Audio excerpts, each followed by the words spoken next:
Assalamualaikum warahmatullahi wabarakatuh. Salam sejahtera buat sobat Sobter dimanapun berada. Oke, kita lanjutkan saja ceritanya ya guys.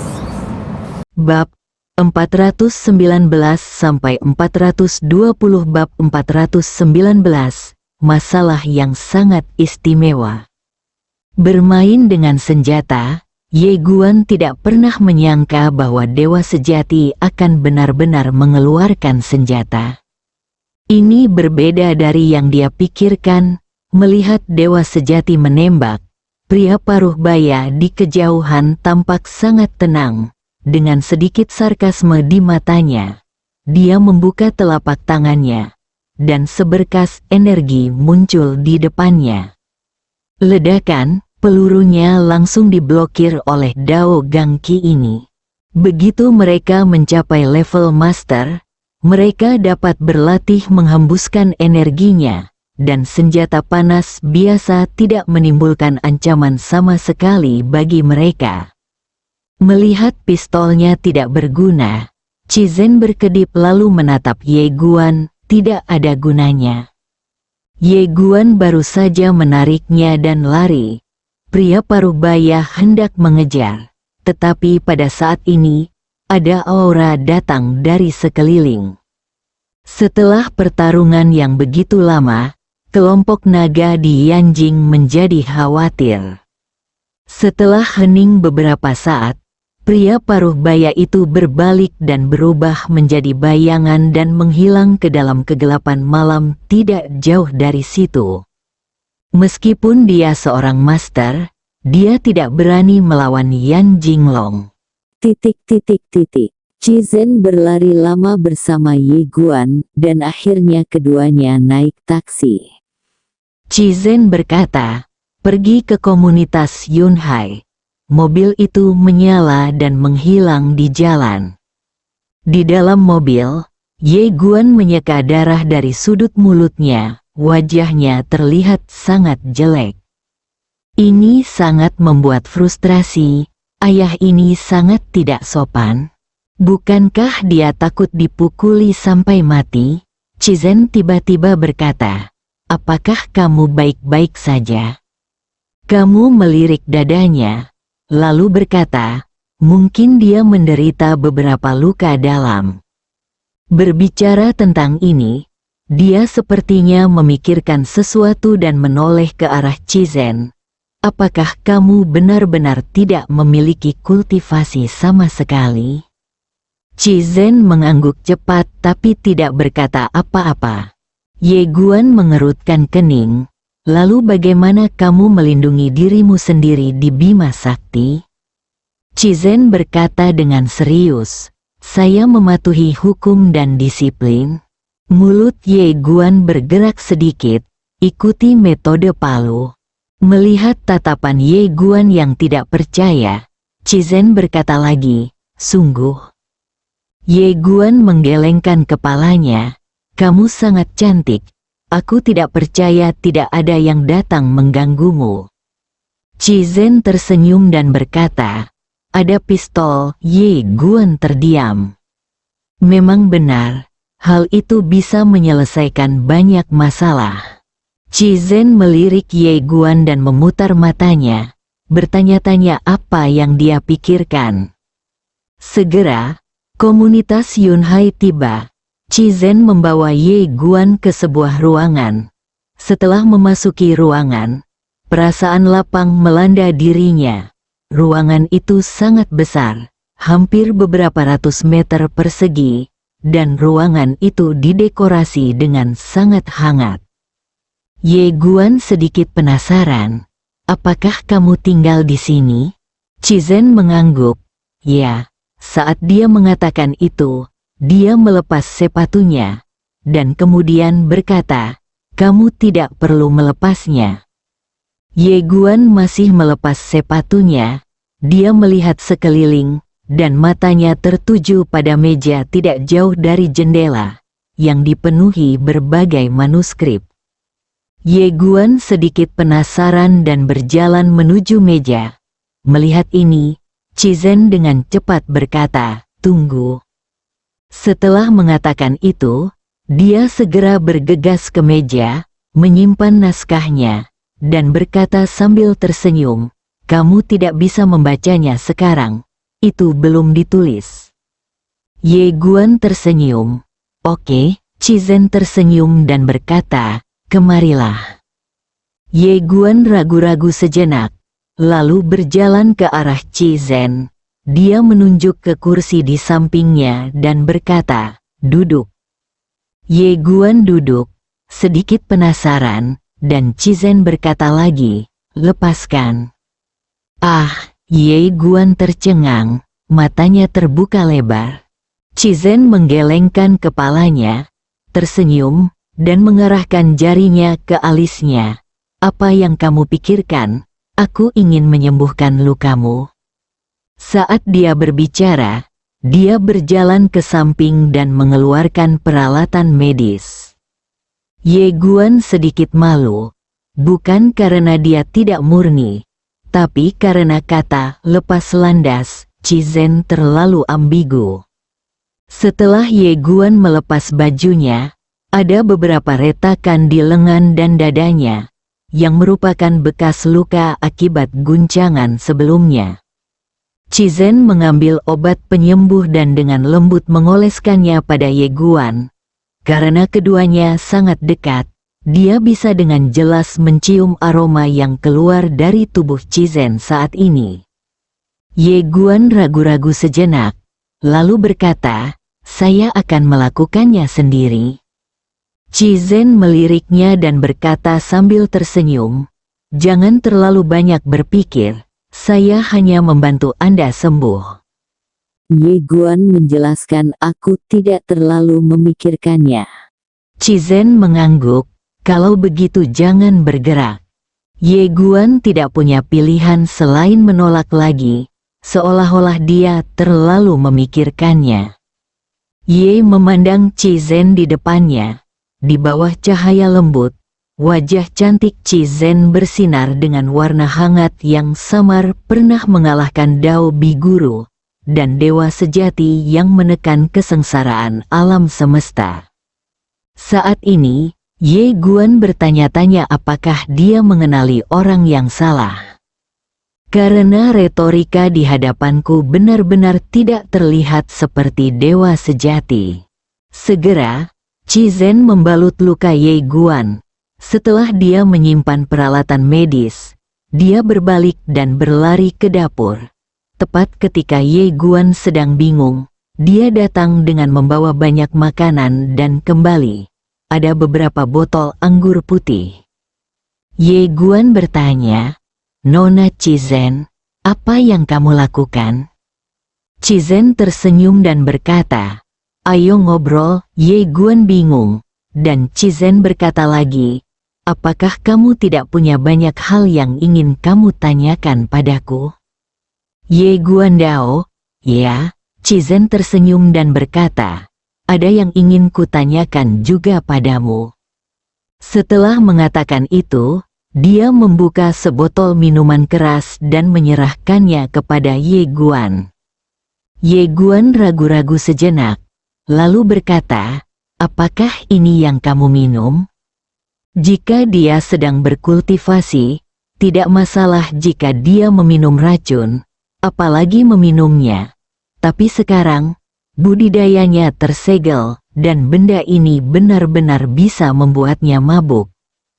Cizen juga membuka botol untuk dirinya sendiri, lalu menyentuh botol Ye Guan dengan ringan. "Ini pertama kalinya kita bertemu, ayo kita minum." Setelah mengatakan itu, dia menyesapnya. Ye Guan ragu-ragu sejenak lalu menyesapnya. Dia tidak tahu jenis anggur apa itu. Kandungan alkoholnya sangat tinggi, dan rasanya sangat panas di mulut sehingga Ye Guan merasa sedikit tidak nyaman dengannya. Cizen berkata, "Apakah kamu tidak ingin menanyakan sesuatu padaku? Kamu bertanya dulu, dan setelah kamu selesai bertanya, aku akan bertanya lagi padamu." Ye Guan sedikit mengangguk. "Apakah kamu benar-benar dewa sejati?" Melihat Cizen begitu santai, dia benar-benar kehilangan kendali. Cizen mengangguk. Mereka semua memanggilku dewa sejati, tapi aku tidak terlalu menyukai gelar ini. Ye Guan bingung. Kenapa? Cizen tersenyum dan berkata, karena aku tidak pernah berpikir untuk menjadi dewa. Dunia ini begitu indah. Apa gunanya menjadi dewa? Ye Guan terdiam. Cizen tersenyum tipis. Minumlah. Saat dia mengatakan itu, dia mengambil botol anggur dan menyentuh botol anggur Ye Guan, lalu meneguknya beberapa kali. Ye Guan ragu-ragu sejenak, lalu meminum beberapa teguk berturut-turut. Anggurnya sangat kuat, dan ketika dia meminumnya, terasa pedas dari tenggorokan hingga perutnya. Saat ini, Cizen tiba-tiba berkata, apakah reputasi saya di alam semesta nyata memiliki reputasi yang buruk? Ye Guan menggelengkan kepalanya.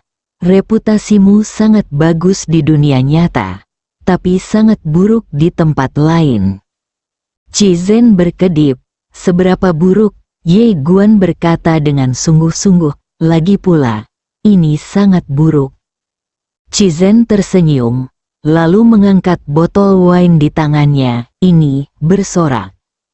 Ye Guan ragu-ragu sejenak, lalu mengangkat gelas anggurnya dan dengan lembut menyentuhnya dengan botol Cizen, dan keduanya meminumnya dalam satu tegukan. Habiskan sebotol anggur, Cizen membuka botol lain untuk Ye Guan, dan Ye Guan dengan cepat berkata, minumlah terlalu banyak. Cizen tersenyum dan berkata, tidak apa-apa, tidak ada orang jahat di sini. Ye Guan hendak berbicara ketika Cizen berkata lagi, cheer. Ekspresi Ye Guan membeku. Setelah beberapa saat, Ye Guan merasa kepalanya mulai pusing. Kali ini, Cizen berkata lagi, apakah Anda tidak punya pertanyaan lain? Ye Guan Dao, ya. Cizen tersenyum dan berkata, tanyakan padaku. Ye Guan bertanya, seberapa mengerikankah bencana kosmik ini? Bencana kosmik, Cizen tersenyum tipis. Pokoknya, itu bisa menghancurkan semua alam semesta yang kamu tahu sekarang. Ekspresi Ye Guan menjadi serius. Bisakah kamu terus menekannya? Cizen tersenyum lalu berkata, cheer, kamu Guan. Setelah menyesap beberapa kali lagi, Ye Guan merasa sedikit gembira. Seolah memikirkan sesuatu, dia tiba-tiba menatap Cizen. Kenapa kamu begitu sadar? Cizen berkedip, lalu tubuhnya melunak dan kepalanya dimiringkan, hanya bersandar di bahu Ye Guan. Oh, kenapa aku pusing? Ye Guan Ren merasa mati rasa. Setelah beberapa saat, Ye Guan berkata lagi, kesengsaraan di alam semesta hanya bisa ditekan, bukan dihancurkan. Cizen menggelengkan kepalanya sedikit, tidak. Ye Guan bingung. Kenapa? Cizen tersenyum dan berkata, bencana alam semesta disebabkan oleh semua makhluk hidup. Menghancurkannya sama dengan menghancurkan semua makhluk hidup. Bencana ini adalah bencana manusia dan bencana Tao. Ia hanya dapat ditekan, bukan dihancurkan. Ye Guan berkata dengan suara yang dalam, apakah benar-benar tidak ada jalan lain?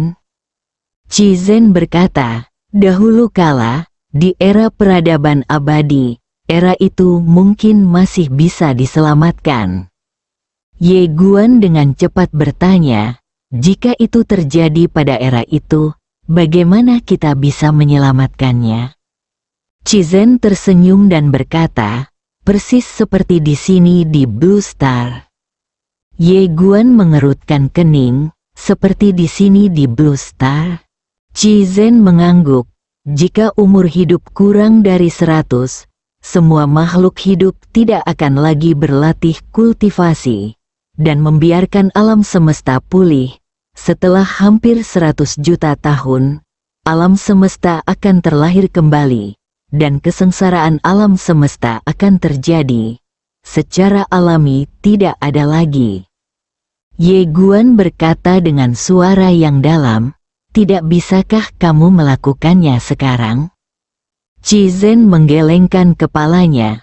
"Sudah terlambat, karena aku telah menekannya berkali-kali, dan setiap kali aku menekannya, kekuatannya akan menjadi lebih kuat. Setelah aku menekannya berkali-kali, sekarang, kekuatannya telah mencapai tingkat yang bahkan saya tidak bisa memperkirakan sejauh mana." Ye Guan tetap diam. Kali ini Chi Zhen berkata lagi, "Cir." Saat ini, Ye Guan sudah mabuk. Mendengar roti panggang, dia mengambil botol dan meminumnya. Mereka berdua sedang berbicara dan minum. Tanpa sadar, Ye Guan sangat mabuk hingga dia merasa pusing. Dan Chi Zhen masih memintanya untuk bersulang. Sekitar setengah jam kemudian, Ye Guan terbaring di tanah. Melihat anggur yang diserahkan Chi Zhen, dia melambaikan tangannya berulang kali. Tidak, saya tidak bisa minum lagi." Chi Zhen berkedip. "Apakah kamu mabuk?" Ye Guan berkata dengan bingung, "Sedikit mabuk." Chi Zhen sedikit mengangkat sudut mulutnya. "Kaulah yang baru saja menanyakan pertanyaan kepadaku, dan aku belum menanyakan pertanyaan apapun padamu." Kepala Ye Guan sangat pusing. "Tanya aku besok?" Chi Zhen berkata cepat, Tidak, saya harus bertanya sekarang." Ye Guan sedikit tidak berdaya. "Kalau begitu kamu bertanya." Chi Zhen segera mengambil pena dan kertas dari meja, lalu berbaring di samping Ye Guan. Dia menatap Ye Guan. "Aku bertanya." Ye Guan mengangguk. "Oke." Chi Zhen berkedip. "Yang ingin aku tanyakan adalah, bagaimana rasanya saat kamu dan Xiao Xiu melakukan hal intim seperti itu? Juga, bagaimana posturnya? Tolong beritahu aku secara detail." Ye Guan tiba-tiba membuka matanya. Dalam sekejap, sebagian besar mabuknya hilang. Brengsek, bab 420, cobalah sendiri, apa-apaan? Mendengar perkataan Chi Zhen, Ye Guan sedikit bingung. Melihat ekspresi kaget Ye Guan, Chi Zhen berkedip, lalu dengan lembut meletakkan tangan kanannya di dada. Lalu perlahan menurunkannya dan berkata dengan lembut, "Jangan malu. Aku tidak punya niat lain, hanya untuk kunjungan sederhana. Kamu bisa memperlakukanku sebagai Cisu." Ekspresi Ye Guan membeku. Bisakah dia bermain seperti ini? Melihat Ye Guan sedikit waspada, Chi Zhen memutuskan untuk mengganti topik. "Bagaimana kamu bertemu Cisu?" 8 mangkuk. Ye Guan melirik Chi Zhen dan menghela nafas lega. Pertanyaan ini agak normal. Chi Zhen berkata lagi, "Katakan padaku secepatnya." Ye Guan mengangguk sedikit, memikirkan bauan. Tanpa sadar senyuman muncul di wajahnya di desa. Sambil berbicara, dia menceritakan proses mengenal bauan. Saat dia menyebutkan sumber air panas di alam dewa sejati, mata Chi Zhen tiba-tiba berbinar, tapi Ye Guan ragu-ragu. Melihat ini, Chi Zhen segera berkata, "Cisu yang mengambil inisiatif saat itu?" Ye Guan ragu-ragu sejenak, lalu mengangguk. Memang Cisu lah yang mengambil inisiatif. Chi Zhen berkata dengan lembut, "Pohon kecil itu sungguh indah." Cisu, saat ini, Ye Guan tahu sudah sangat mengantuk dan ingin tertidur. Chi Zhen berkata cepat, "Di mana prosesnya? Di mana prosesnya saat itu?" Ye Guan menggelengkan kepalanya tanpa sadar. "Tidak cocok untuk anak-anak." Bingung, Cizen tiba-tiba menjadi sedikit cemas. Aku bukan anak kecil, katakan saja padaku. Ye Guan menggelengkan kepalanya lagi, perasaan itu tak terlukiskan. Cizen sedikit mengernyit, tidak bisakah kamu mengatakannya? Ye Guan mengangguk, ya, kamu harus merasakannya sendiri. Saat ini, dia benar-benar mabuk, jika tidak, dia pasti tidak akan mengatakan omong kosong ini kepada Cizen. Dia hanya ingin tidur sekarang, melihat Ye Guan hendak tidur. Cizen segera menghentikannya lagi. Jangan tidur dulu, ceritakan padaku tentang proses antara kamu dan Xiao Su. Ye Guan sedikit tidak berdaya. Bagaimana kamu bisa membicarakan masalah kamar kerja seperti itu? Cizen berkata dengan serius, kamu bisa menganggapku sebagai pohon kecil? Ye Guan memutar matanya dan memiringkan kepalanya ke sisi lain, mencoba untuk tidur. Cizen segera menoleh dan berkata, aku akan membiarkanmu tidur setelah itu. Ye Guan tiba-tiba menjadi marah. Dia tiba-tiba berbalik dan langsung menekan Cizen di bawahnya. Kamu akan tahu setelah kamu merasakannya. Mengatakan itu, sebelum Cizen sempat bereaksi, dia merasakan bibirnya tertutup. Ciuman paksa, mata Cizen yang berbentuk almond melebar dan dia menggenggam spray dengan kedua tangannya. Merasakan bibir Cizen yang hangat, lembut, berapi-api dan halus, api tak dikenal tiba-tiba muncul di hati Ye Guan dan dengan cepat membakar seluruh tubuhnya. Darah binatang itu mendidih, keinginan membakar tubuh. Untuk sesaat, terjadi keheningan. Ye Guan mulai mendorong ke depan, perlahan membuka gigi Cizen dan menyerang ke depan, tapi ketika dua lembut. Di bawah Ye Guan, Cizen menatap Ye Guan. Matanya berubah dari awalnya tertegun menjadi dingin, dan dia perlahan mengepalkan tangan kanannya. Tiba-tiba, seluruh ruangan menjadi tidak nyata. Saat ini, Ye Guan perlahan membuka matanya. Saat dia melihat orang di bawahnya adalah Cizen, pikirannya menjadi kosong. Brengsek, apa yang kamu lakukan? Cizen menatap Ye Guan tanpa berkata apa-apa, matanya tenang. Ye Guan segera berlari ke kamar mandi terdekat dan menyalakan keran. Saat air dingin mengalir dari kepalanya, perasaan dingin itu tiba-tiba membuatnya sadar. Apa yang kamu lakukan? Ye Guan sendiri agak sulit dipercaya. Minum itu buruk. Setelah beberapa saat, Ye Guan kembali ke kamar, dan Cizen masih terbaring di tempat tidur tanpa berbicara. Ye Guan ragu-ragu sejenak, lalu berjalan ke tempat tidur dan berkata, benar, saudara perempuan sejati. Adik sejati, Cizen tidak berbicara. Ye Guan menatap Cizen dengan hati-hati. Ekspresi orang lain setenang air dan tidak menunjukkan tanda-tanda kemarahan, tapi ini membuatnya panik. Saat ini, Cizen tiba-tiba berkata, berbaring. Ye Guan ragu-ragu sejenak, lalu berbaring di tanah. Cizen berkata lagi, berbaringlah di tempat tidur. Ye Guan tetap diam. Cizen berkata dengan tenang, bukankah tadi cukup berani? Ye Guan berpikir sejenak, lalu berdiri dan berbaring di tempat tidur. Kamu tidak takut, jadi apa yang harus aku takuti? Dia juga mempertaruhkan nyawanya. Mata Cizen perlahan tertutup. Tidur. Tidur, Ye Guan melirik Cizen dan perlahan menutup matanya.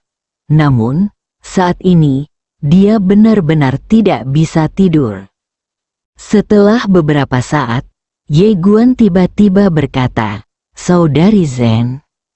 Cizen tidak menjawab. Ye Guan berkata lagi, jangan marah. Aku akan memberitahumu prosesnya. Cizen perlahan membuka matanya dan tiba-tiba menjadi tertarik. Katakan. Ekspresi Ye Guan membeku. Cizen mendesak, bicaralah dengan cepat.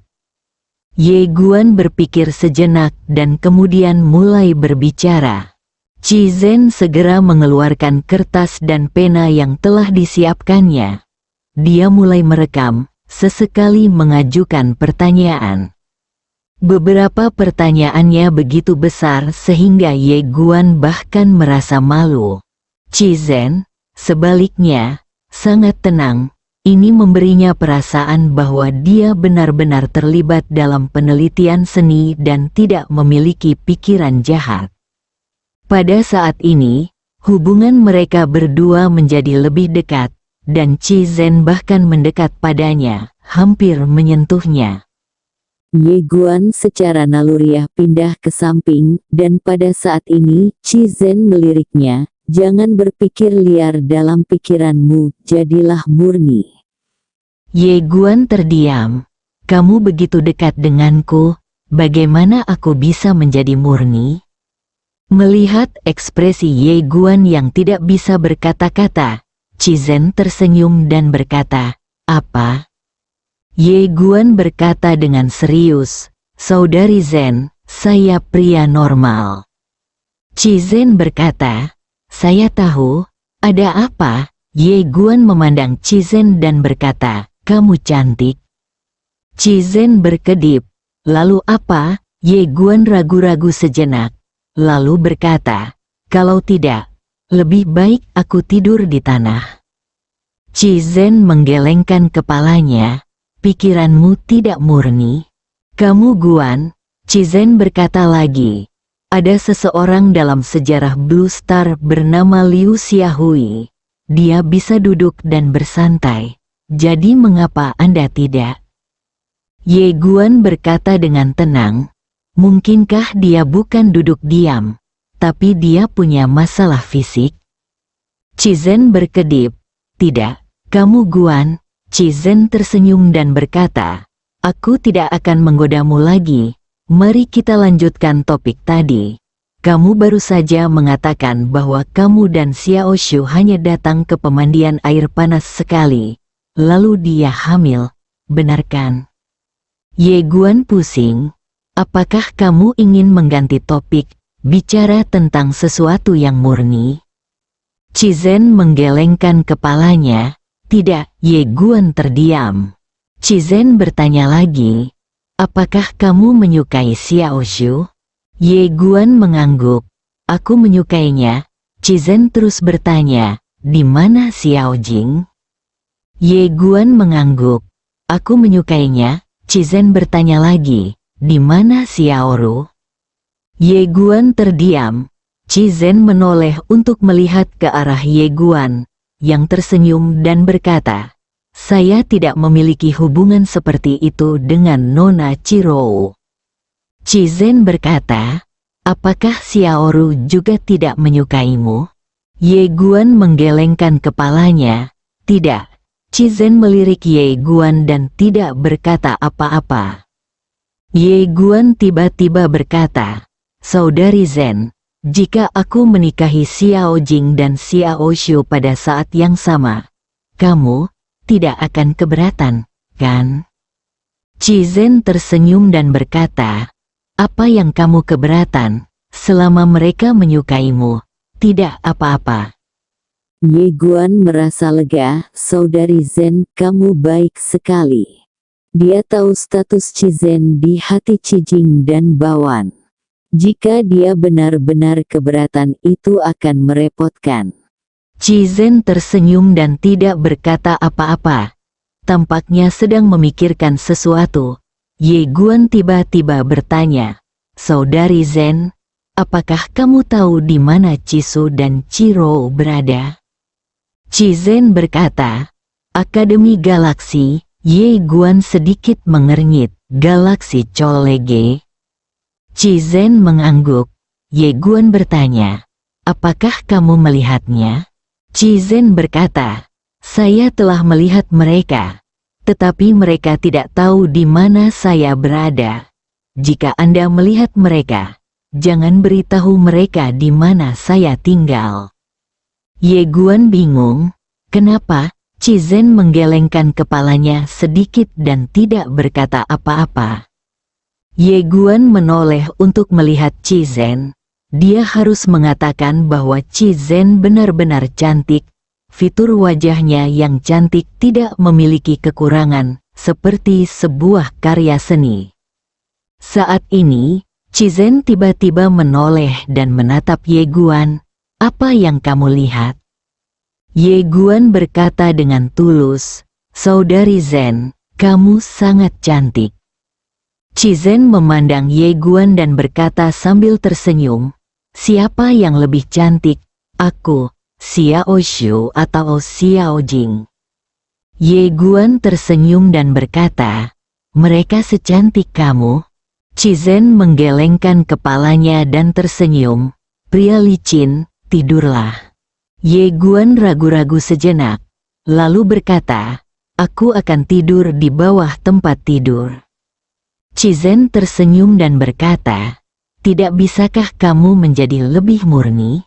Ye Guan terdiam, pikiranku sangat murni, tetapi tubuhku tidak terlalu murni, terutama garis keturunan gila. Garis keturunan gila ini adalah yang paling najis dan sumber dari segala keinginan. Garis darah gila, Cizen berkata, cepat tidur dan jangan terlalu banyak berpikir. Ye Guan mengangguk, oke. Setelah mengatakan itu, dia perlahan menutup matanya. Setelah berjuang sepanjang malam, dia memang sedikit mengantuk sekarang. Tak lama kemudian, ruangan menjadi sunyi, dini hari. Saat sinar matahari menyinari ruangan, Ye Guan perlahan membuka matanya. Kepalanya masih sedikit pusing. Saat ini, dia merasakan sesuatu di pelukannya. Dia tercengang. Cizen tidur dalam pelukannya. Ye Guan bingung. Mengapa wanita ini tidur dalam pelukannya? Saat ini, tubuh Cizen bergerak, lalu dia perlahan membuka matanya.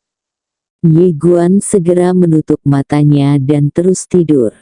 Saat dia melihat dirinya dalam pelukan Ye Guan, Cizen mengerutkan kening. Dia mengangkat kepalanya dan melirik ke arah Ye Guan, lalu perlahan berdiri. Di tempat tidur, Ye Guan menghela nafas lega. Kamu tidak melakukan apapun tadi malam, kan? Ye Guan segera membuka selimutnya dan melihatnya. Untungnya, celananya masih ada. Saat ini, Cizen keluar. Dia membawa 2 mangkuk mie dan berjalan ke meja di sampingnya. Bangun. Ye Guan tahu bahwa dia tidak bisa lagi berpura-pura tidur. Dia duduk. Lalu berjalan ke arah Cizen dan duduk. Apakah kamu memasak mie? Cizen mengangguk dan berkata sambil tersenyum, iya. Ye Guan tidak sopan dan langsung mulai makan. Cizen melirik Ye Guan, lalu bertanya, bagaimana istirahatmu? Ye Guan mengangguk, untungnya, kepalaku masih sedikit sakit sekarang. Mungkin karena minum tadi malam. Cizen tiba-tiba berdiri dan pergi. Segera, dia membawa sebungkus susu. Dia meletakkan susu itu di depan Ye Guan. Minumlah ini, kamu akan merasa lebih baik. Ye Guan mengangguk, terima kasih, Suster Zen. Cizen tersenyum tipis dan tidak berkata apa-apa. Setelah Ye Guan selesai makan mie, dia berkata, Saudari Zen, saya harus pergi. Cizen mengangguk, oke. Ye Guan memandang Cizen, bagaimana denganmu?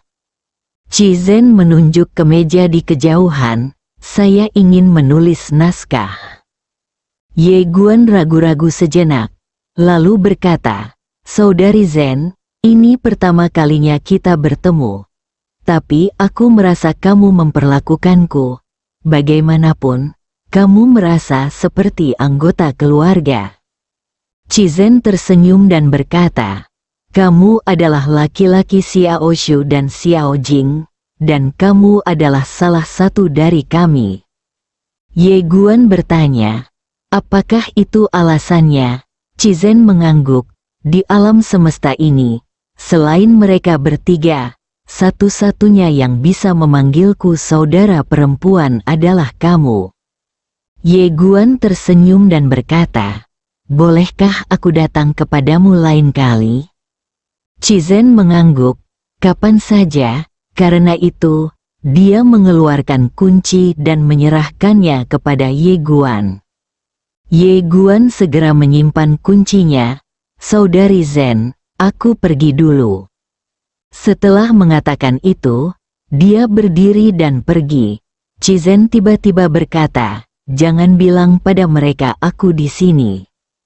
Ye Guan ragu-ragu sejenak lalu mengangguk oke.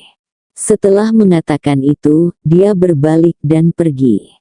Setelah Ye Guan pergi, Cizen membersihkan meja lalu datang ke meja. Dia mengambil pena dan menulis 4 kata besar, jilid terakhir. Setelah selesai menulis, dia berhenti sejenak dan menulis 2 kata lagi, Ye Guan. Cizen meletakkan penanya dan menoleh ke langit. Setelah beberapa saat, dia berbisik, kita kehabisan waktu. Bersambung.